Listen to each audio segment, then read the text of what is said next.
we've seen a lot of Ukrainian counterattacks as promised. We're seeing significant attacks here, or less of the attacks have been in the Bull area, but more in this northern area pushing this way. Additionally, we've seen lots of counterattacks around the Kherson area, largely here in this little new indentation and also here.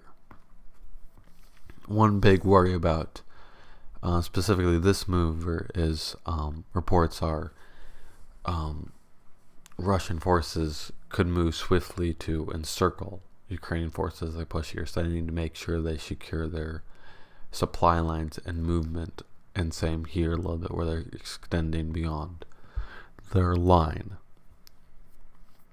But on the battlefield, that is it, other than the continued counterattacks without any Russian advances to counterbalance them. But on the political scale, we have seen a lot of stuff. The U.S. has just announced a $2 billion deal of military aid to Ukraine, which is much better than the previous $1 billion deal we were hearing about. But the bigger thing is recently Ukraine was allowed to start exporting grain, but Russia has now threatened to renege on the deal and cancel it. Now, will Russia do it? Likely yes, though I think it may be not till next week.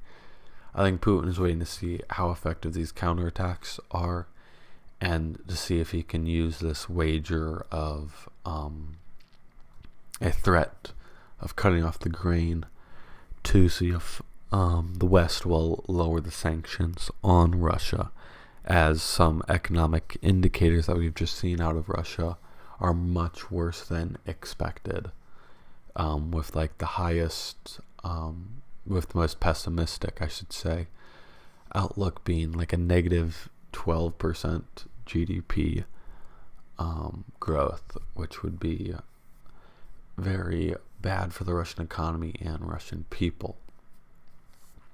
Additionally, there's a report that some Russian oligarchs are trying to see if they can give money to Ukraine in order to get out of Western sanctions. I doubt anything will happen out of that, but it was just an interesting detail that has come out during this week. That is it for the State of War, week 28.